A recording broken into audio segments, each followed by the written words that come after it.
Hello, everyone. Thank you so much for giving me this opportunity. And it's a pleasure to have this discussion once again with all the contributors and editors of this book. My presentation will focus on the chapter that I have contributed in this book. And the title of the chapter is Rethinking Adaptation to Climate Change for the Policy Landscape of India. The question that I'm focusing on are all surrounding the use of adaptation as a concept in the policy landscape in India specifically.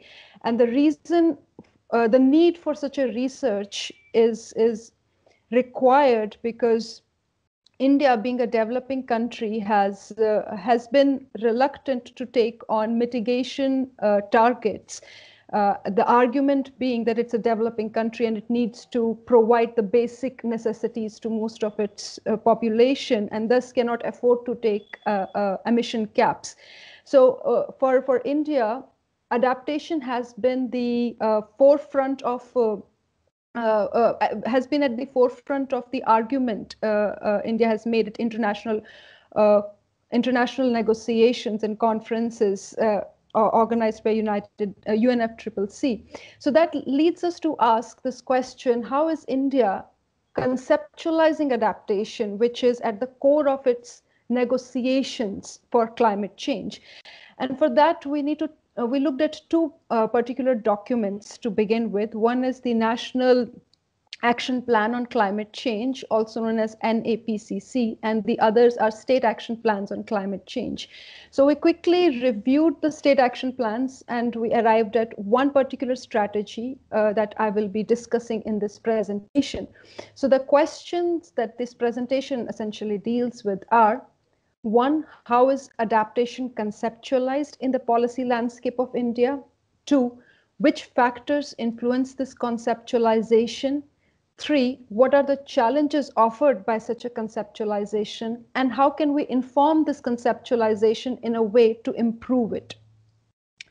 So on reviewing the state action plans on climate change, we realized that there is one strategy which was present almost in all these state action plans and was pitched as an adaptation strategy. This is the weather-based crop insurance scheme. Now, weather-based crop insurance scheme has been in place even before any discussions on climate change. So how does this particular strategy transitioned into an adaptation sphere, and what are the implications of this transition? We analyzed this using the specific case study of rainfall insurance scheme for coffee, which is abbreviated in the slide here as RISC. And it is designed for coffee growers in South India. On the slide, you can see the study area where the field work was carried out. And you can also see a picture of coffee plantations, how they look in South India, because coffee is grown under shade. So you see quite a few trees in the plantation. This is a quick overview of how the coffee crop cycle works in India, and it basically gives an overview of the importance of rainfalls and how fluctuation in rainfall, especially unprecedented fluctuation in rainfall, which is a key impact of climate change, can possibly affect coffee crop. So what we found was, for coffee growers, of normal rainfall was gathered on the basis of their everyday experiences, how they lived in the plantation. It was based on manageable conditions, on interrelationship between various factors. And rainfall was not an absolute event which was seen independent of other seasonal changes in the plantation. And this has serious implications for how growers were experiencing climate change. On the other hand, the rainfall insurance scheme, which has been designed, has categorically divided different rainfalls in specific sets. And each set has a defined time frame, a defined amount, a particular rain gauge station where it needs to be observed. So the event is based on how it is calibrated through scientific assessment. And the scientific assessment is through meteorological organizations. purpose of this study, we realized that there is a difference between how growers are experiencing rainfall and how it is being indexed on the ground. And we will come later to this in this presentation to understand how this difference has serious implications for using a strategy that existed prior to any discussions on climate change and unquestionably putting it in an adaptation policy sphere. So first difference was the temperature trends. The temperature trends have changed in the sense that growers are experiencing higher temperatures on the ground. But again, the insurance scheme is not designed to capture higher temperatures. Again, a difference that was not reflected in an adaptation strategy. Another is monsoons, which are critical for coffee plantations, but under the unprecedented changes in the variation in weather, the cumulated amount of rainfall is the same. What has changed is it's spread through the monsoon. Now, what happens is while growers, well, for the insurance scheme, the total insurance scheme focuses on total amount. So the amount has been received, but growers are not satisfied because they have suffered a loss because the distribution was not the same. So again, the same goes with monsoon breaks. Monsoon breaks are not dry anymore, and they have sporadic showers impacting the crop, but not reflecting in the adaptation strategies. And so, and same goes with the dry spell and the increased pest infestation with the increased incidences of higher temperatures.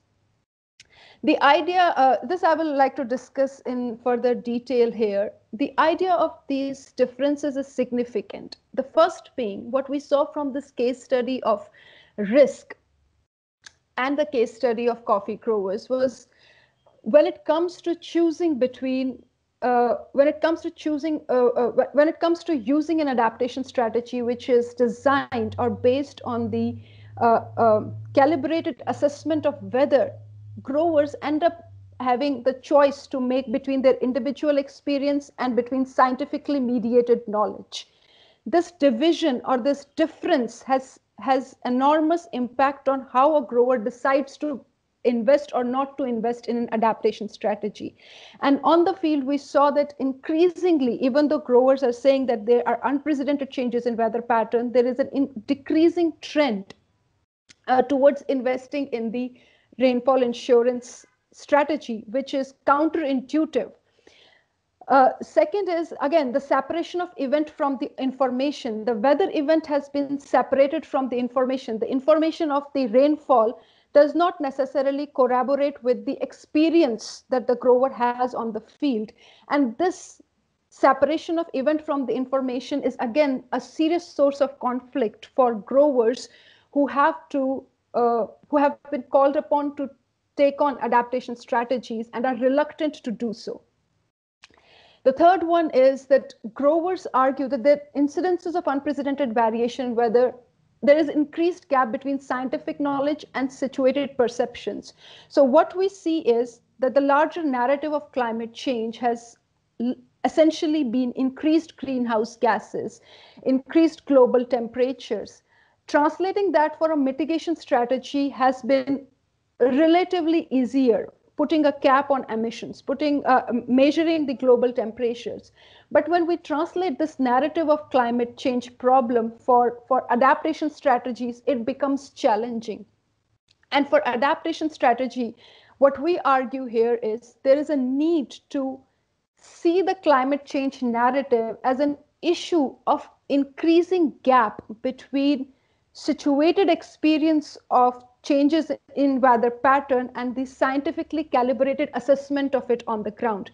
The more unprecedented variations there are on the ground, the more will be the difference between these two assessments. Now, these have significance for for adaptation, to use adaptation as a climate change policy tool, there is a need to rethink it as an issue of knowledge divide. Significant implications for the policy process. Again, coming back to the state action plans and national action plan, which we spoke of at the beginning of the presentation, the trend there is of piggybacking on the ongoing schemes to draw adaptation benefits. The most evident example is the one that we took in this case study, that of index-based weather insurance scheme. The idea that strategies which were designed to address normal weather variation have seamlessly transitioned into addressing unprecedented weather variation has significant, well, it shows a lack of conceptualization for adaptation as a policy response, and it shows space where research is required. The analysis also calls for a difference between climate and weather when thinking through policy discourse. Again, a difference which is not registered necessarily at the policy level. Talking about climate, the discussions are largely about climatic models, but that's more of a bureaucratic exercise. When actions are required to be taken on the ground, the discourse automatically shifts towards weather, which is more relatable in everyday life, which is more relevant in everyday life. And when talking about weather, there is lack of understanding how to differentiate between the normal variation in weather and the abnormal variation in weather. And this lack of difference has serious implication for developing countries like India, where adaptation forms the core of policy context for climate change. Again, the existing policy conceptualization of adaptation does not have scope to differentiate between normal and abnormal variation, which is a significant loophole from a policy perspective. And lastly, there is a need to move beyond this global local narrative.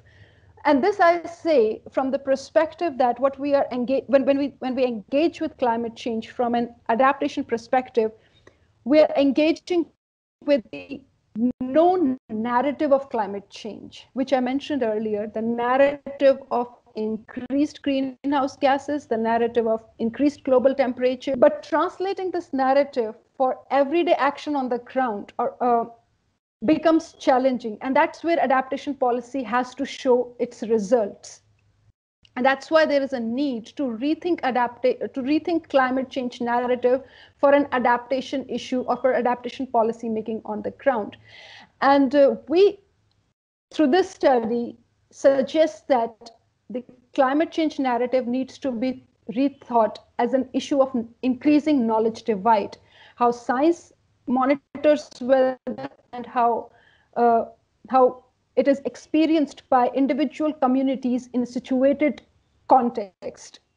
In the context of this case, in this study, it was coffee growers. Very well be used for some other group of people who are dealing with weather and climate on everyday basis. I think I would, with that, stop at this. I'm not sure if I've used all my time, but I'll stop at this and I'll let people, all the listeners, feel free to ask questions so we can take this discussion forward. That's all from my side. Thank you so much.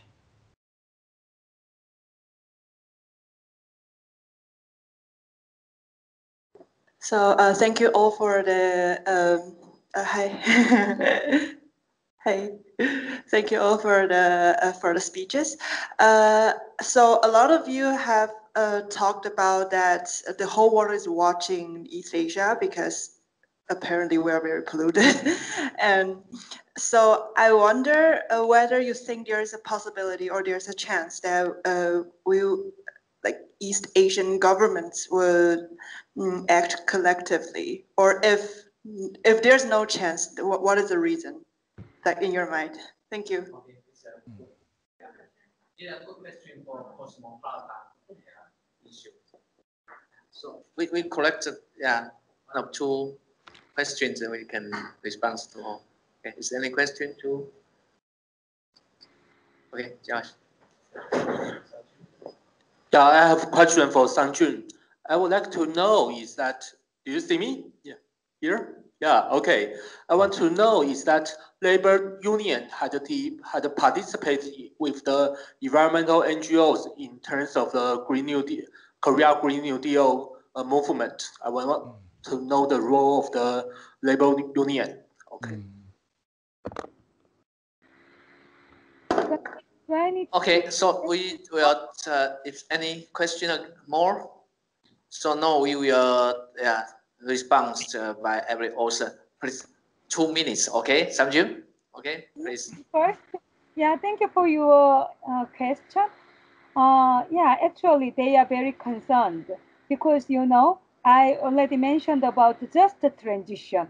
So, especially the KEPCO's labor union. KEPCO is the Korea Electricity Power Company. So it is monopoly. But, they have some companies. I mean, some companies is invested. They invest the generation power plants. And, they have many coal power plants. So currently, coal power plants produce around 40% of our electricity. So we need to phase it. So the government promised we will close maybe 10 by 2020. And then 20 more coal-powered power plants will be closed by 2034. So maybe in 2034, we will have already 30 coal power plants and 7 coal power plants under construction now, so 37. But anyway, the share of coal-powered power plant will be decreased. So what will happen to the workers of coal power plants and nuclear power plants too? So many laborers are very concerned about climate change policy, especially in terms of just a transition. So the law, the bill, it is the proposed bill, energy transition support law is very important. Why? Because that bill includes some articles to support some power companies and the workers and the regions where coal-powered power plant cited and the nuclear power plant. So that is the reason why laborers are concerned about. And actually, renewable energy expansion will make many jobs. But, those who lose jobs are not the same as those who gain jobs. So we need to invest money for re-education and retraining to maybe for the laborers who work for conventional energy sector to renewable energy sector and energy efficiency sector. And another question is the possibility of cooperation among maybe the countries in East Asia. Yeah, I think it is good. We need to do. We have to do. But I'm not sure is there some cooperative relationship is possible or not between, especially Korea and Japan, because it's our history or the historical relation maybe gives a negative impact on both countries' relationship. That is the reality. But I think Moon Jae-in government is open-minded. So maybe we need to maybe avoid just close that issue and just concerning climate change issue. I think we can cooperate and we should because in case of Korea we already have an emission trading scheme. Actually, the government designed the ETS system to connect with other neighbor countries like China and Japan. But now, just Korea is the only country which has ETS. So we do not extend our ETS system to other countries. Maybe we can connect our system to EU. Okay, Sunjin, thank you. I think that what you addressed is the first one is the just transition, and the second is the cooperation between the government in East Asia. Okay, Koichi, please. Yeah. I want to say something to the first question. the possibility of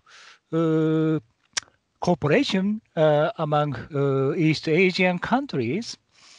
But I also agree with Sunjin. The possibility is not so high, unfortunately. Yeah, because current relationship between South Korea and Japan is very nervous, and yeah, we should share common interest to promote climate change protection, but especially in context of Japan, economic sector, especially mainstream of Keidanren, is not IT industry. Just it's a heavy industry. Kuei-Tien referred in Taiwan, steel, yeah, and petrochemical, yes, and heavy electrical like Hitachi and Mitsubishi. Yeah, these are leading companies. Yeah. So I'm relatively pessimistic, and I want to say to the second question on the trade union in Japan. Okay. In my view, unfortunately, the attitude of labor union on climate issue is not aggressive. Yeah. They are just interested in economic situation. They want to keep their job. So, in a typical image on the role of Japanese labor union is one of existing interest group. So the influence of labor unions is decreasing year by year, unfortunately. And I have a question to Kuei-Tien. Is it possible? Yeah, in your slide, yeah, in your last slide, industry, civil society, state, yeah, and within state, you referred internal struggle between the section to promote climate change protection and some opposing section. Yeah, I'm very interested in such a internal struggle within the state because in Japanese situation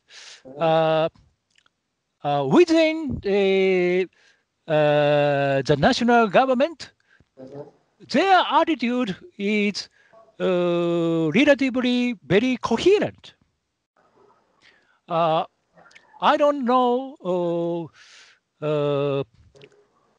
maybe there is no internal struggle on climate change issue. One of the reasons is the voice of Ministry of Environment is not so strong. Yeah. So you can you can show some example of such a internal struggle. Yeah. Thank you. Okay, due to the time limit, I will not. I will skip this question. It's a big question. How the government use their internal discussion of there is an internal struggle. In their policy. I think it's a big issue. I will actually skip this question. Yeah, so but we have the very common situation. As Jiao is the Sunjin, according to the new survey of Risk Society Pulse Research Center of the new survey results of academic clinic, we know that the labor actually not prefer to the climate governments, due to their social economic status. So this is a big issue for the just transition in our three society. Okay, and for the question for the possible government's cooperation or the NGO cooperation in Asian country, I think this is the issue, the cosmopolitan climate change governance issue. But actually, we see climate emergency already occurring. So that is actually a compulsory cosmopolitanism. Actually, we should have a very strong regional cosmopolitan risk community and risk identity between us. But actually, because every country faces a different structure, challenge. We are so busy. so first of all, maybe this purpose of this book editing platform is as we discussed earlier. This is the first step. We construct the platform of the exchange our academic analysis, and by the academic information or analysis exchange, we can urge our government actually in regionally in some country they already make a big step. We should go forward the capacity with all the progress. I think this is very important. So we actually, as Koichi mentioned, we have to actually encourage some connection between our society, our NGO, or our enterprise, even the government. But currently, we edited another new book, Air Pollution Governments in East Asia. We found that this geopolitics issue, that China is a big, air pollution emitter, but they don't like to, discuss with you too much because there's the geopolitics hegemony there. In Korea, is the situation. In Japan, in Taiwan, I think this is a very sensitive issue. So this is actually we from academic perspective, we actually can make advocate these kinds of the progress, and we can make the more analysis for that. So this is our the mission of the academic scholar. Okay. So thank you. Due to the time, we close the session. Thank you all participants. Session, and thank you Koichi. Thank you Anshu. Thank you Sunjin. Okay. See you. Okay. Bye bye. Thank you. Thank you.